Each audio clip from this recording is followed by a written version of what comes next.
नमस्कार आदरणीय साथीहरू, यहाँलाई धेरै धेरै स्वागत छ। आज म सामाजिक सञ्जालको प्रयोग अथवा सार्वजनिक सेवा प्रवाहमा सामाजिक सञ्जालको प्रयोगको विषयमा कुराकानी गर्न गइरहेको छु। यस टपिक अन्तर्गत हामीले के विषयहरूको बारेमा छलफल गर्छौँ, के विषयमा हामीले अध्ययन गर्छौँ, त्यसको विषयमा म कुराकानी गर्नेछु। के हो सार्वजनिक सेवा प्रवाह? सार्वजनिक सेवा प्रवाह अनि सार्वजनिक सेवा भनेको के हो? सार्वजनिक सेवा प्रवाह भनेको के हो? सार्वजनिक सेवा प्रवाहको उद्देश्य के रहेको हुन्छ? अनि सार्वजनिक सेवा प्रवाहमा कम्प्युटर, इमेल, इन्टरनेट, सामाजिक सञ्जाल, सूचना प्रविधिको प्रयोगको अपेक्षा किन गरिन्छ?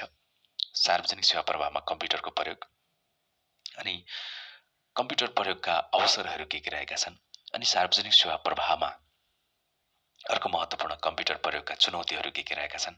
इन्टरनेट प्रयोगको सार्वजनिक सेवा प्रवाहमा इन्टरनेटको प्रयोग, सार्वजनिक सेवा प्रवाहमा इन्टरनेट प्रयोगका अवसरहरू, सार्वजनिक सेवा प्रवाहमा इन्टरनेटको प्रयोगका चुनौतीहरू के रहेका छन्? सामाजिक सञ्जाल प्रयोगका चाहिँ सामाजिक सञ्जालको प्रयोग सार्वजनिक सेवा प्रवाहमा अनि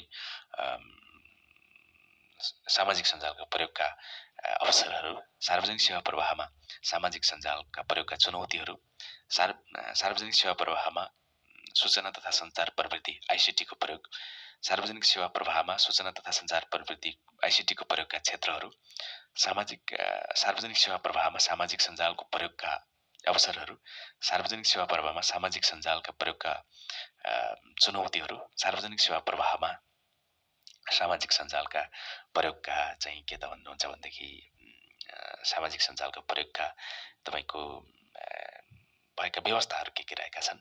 अनि सार्वजनिक सेवा प्रवाहमा सामाजिक सञ्जाल प्रयोगका केही सान्दर्भिक तथ्याङ्कहरू के हुन सक्दछन्? अनि सार्वजनिक सेवा प्रवाहमा सूचना प्रविधि नीति 2072ले कस्तो भूमिका खेल्दछ? यी विषयहरूमा चाहिँ हामी चर्चा गर्नेछौँ। खास गरेर यी टपिकहरू यो विषय सन्दर्भमा रहेका छन्, त्यसको बारेमा हामीले छलफल गर्नेछौँ।